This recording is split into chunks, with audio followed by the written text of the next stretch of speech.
Kia ora, this is Pacific Waves from RNZ Pacific. I'm Elisha Foon. Coming up. There is a need for us to relook at our literacy and numeracy program. An education researcher is concerned over NCEA pass rates in the Cook Islands and Niue. Also, the final part of our look into the reopening of the Porgera gold mine in Papua New Guinea's Enga province. And later, trying to give their kids a nice Christmas or something to unwrap or a meal, to wake up to. It's just a nightmare for so many families. It's tough anyway. A Pacific community advocate is giving back to families doing it tough this Christmas.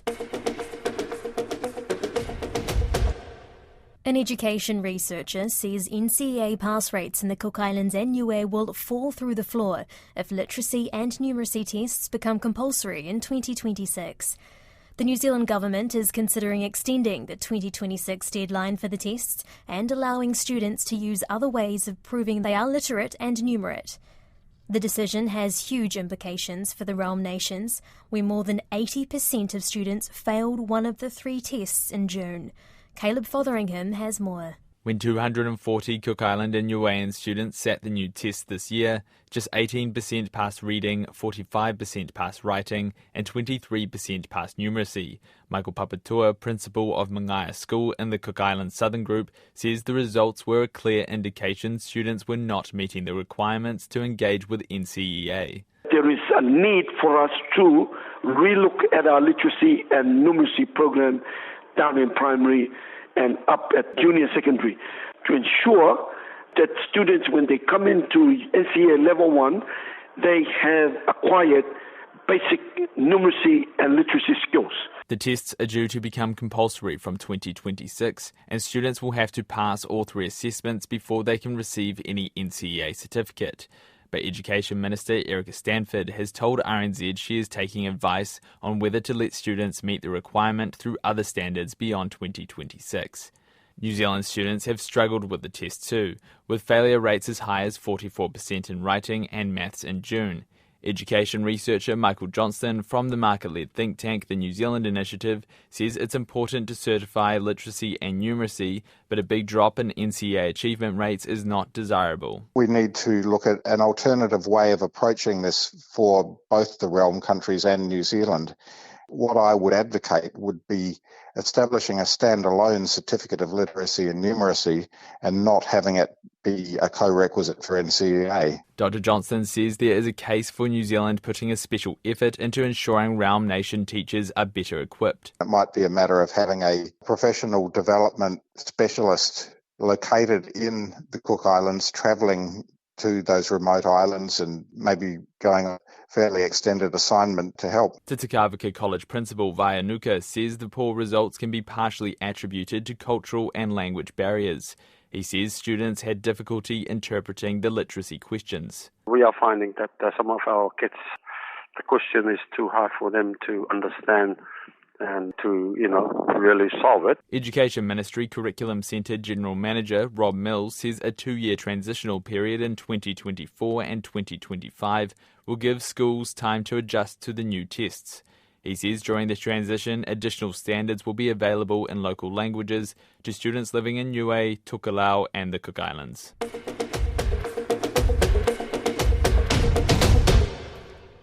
Now to part 3 of our series on the Porgera gold mine in Papua New Guinea's Enga province. It is due to open Friday, and this comes after a long squabble over the renewal of the mining lease. The multinationals involved and the PNG government have set up New Porgera Limited, with the governments, both national and provincial, along with the landowners taking a majority shareholding. Over the past week, we've been hearing from Massey University human geographer Professor Glenn Banks, who's had a link with the mine going back 30 years. Don Wiseman asked him what he makes of the reopening. I think the first thing we should say is that it's a pretty impressive achievement that Barrick and the government have achieved to get to the point where they are. I mean, 12 months ago, I really didn't think they would even be at the point of saying we're going to reopen the mine before Christmas this year. So I think there's been a huge amount of effort, a huge amount of talk and negotiation carried out by the Mineral Resources Authority, by some of the key actors involved in the new structure for the new Porgera. So I think that's kind of the first thing to say. It does leave some fairly big unanswered questions, though. The way in which some of the local concerns and resolution of some of the local issues has been done has basically been to kick them down the road for a couple of years and hope that they're going to be able to negotiate these things over the next 2 years. So the compensation agreements, for example, the way in which the government got around the need to have compensation agreements in place before the issue of a special mining lease was to pass a piece of legislation which basically said, look, the existing compensation agreements before the closure of the mine will allow those to continue in the interim while new compensation agreements are relocated. Without seeing the detail, I assume that also applies to the relocation agreements that they have in place. But they haven't spelled out exactly how they're going to handle the issue of resettlement up there. And that's going to be, as I've found previously, a really vexed issue to try and come to terms with. There's other outstanding issues, some of the environmental issues, which have created pretty nasty local environments,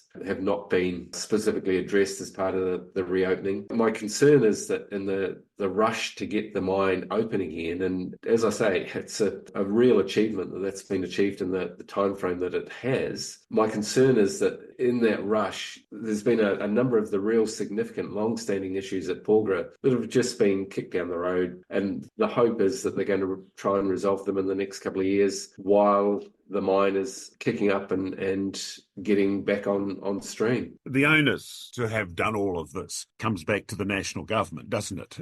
It does. More than 3 years after it engineered the non-signing of the lease back in 2019, and yet here we are now with the matters unresolved still. Yeah, that's very much the case. I think the first 12 months of that 3-year period was taken up largely through trying to figure out how they were going to come to an agreement with Barrick in terms of the ownership of the mine. And so, for 12 months, it was at least 12 months, there was really no attention given to the way in which some of these local issues could be dealt with. After that, certainly a lot of effort went into the nature of what the new arrangements would look like. And so again, a lot of negotiation about the structure of the local 51% interest. There's questions too around the way in which the local landowners are going to be represented in the new arrangements. So there's another 10% of equity in the mine, which is effectively being given to the local landowners or the local community. But the fine detail of that, I think, still needs to be hammered out.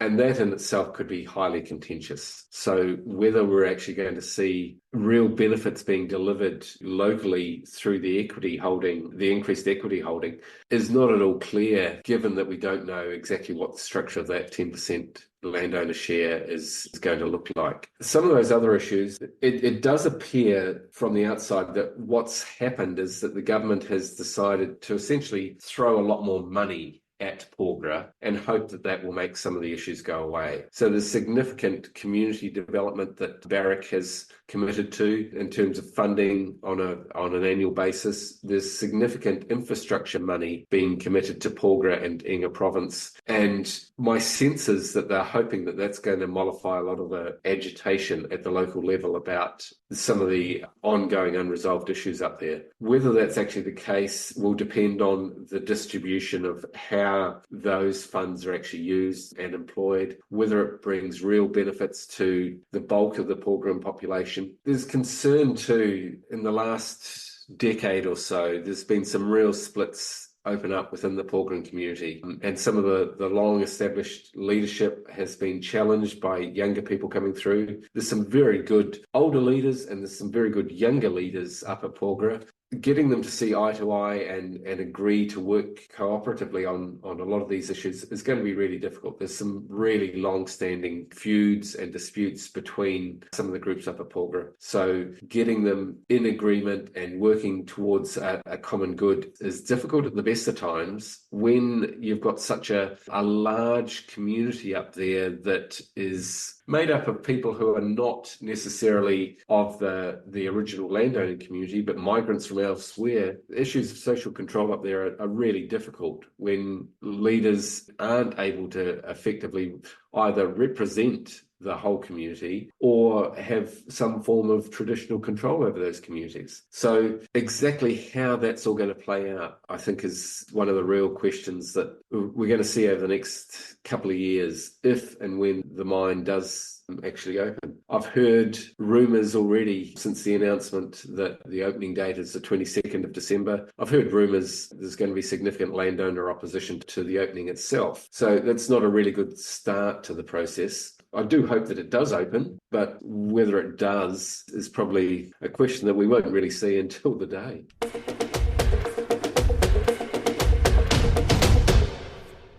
A Pacific community advocate is giving back to families doing it tough this Christmas. David Letele, also known as Brown Butterbean, says the festive season can be agonising for many across the Pacific region. He told Lydia Lewis that compounding issues make it especially hard for Pacific communities within Aotearoa, New Zealand. Anyone who was just surviving prior to COVID and then the floods and cyclone, they're now drowning as the cost of living goes up. It's just a nightmare. It's literally.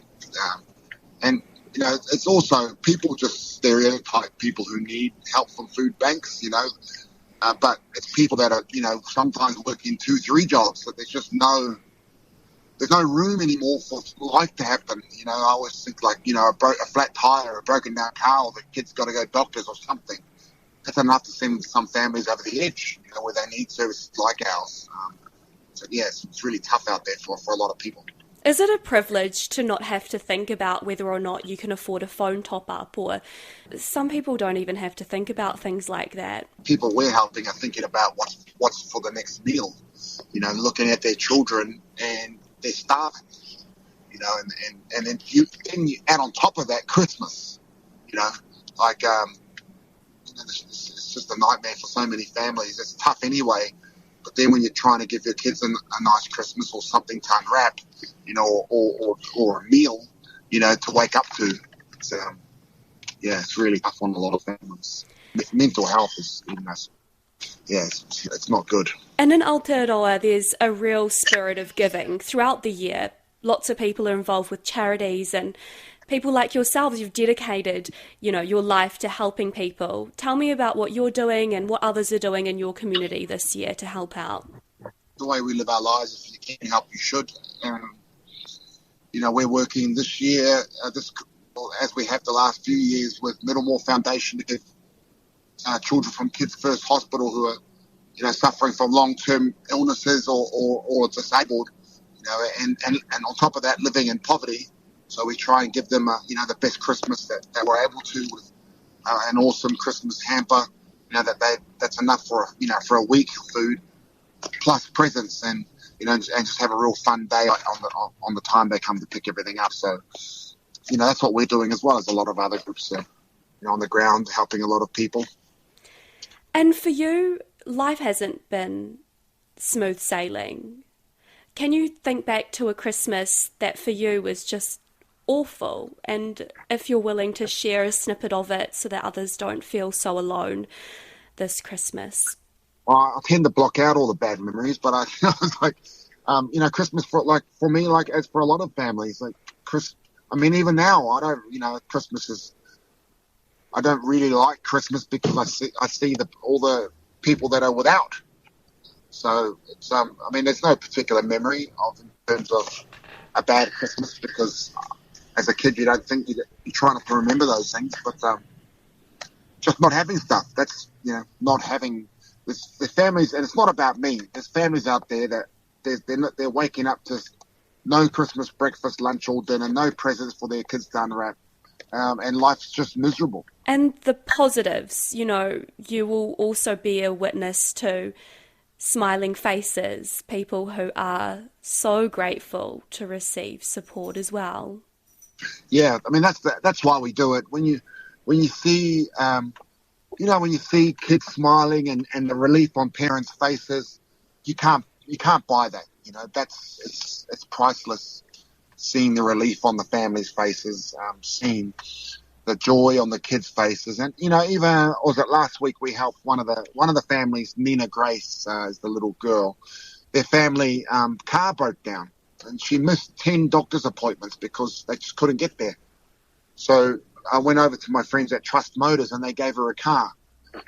When we surprised the family with that, you could see it in the mum's eyes, just the relief, and that's why we do it. For anyone listening thinking, I want to get on board with this, I want to support and help, how can they get involved? How can they help? Who should they support and what can they give? Yeah, well, so for us, you can go to Kids First Christmas, and kids is with a Z, kidsfirstchristmas.org, and donate. But, jump on Facebook and just search in your local community, local food banks or, local community groups, and just go down and take down some food, some presents. That's what's needed at the moment, and food that's not at the back of your pantry. Take down stuff that's good for a Christmas hamper, and some gifts. That'll go a long way for a lot of groups. That's Pacific Waves for today. To listen back, head over to rnzi.com/programs. We're also on Apple, Spotify and iHeartRadio podcasts. From myself and the RNZ Pacific team, Tō whā soifua.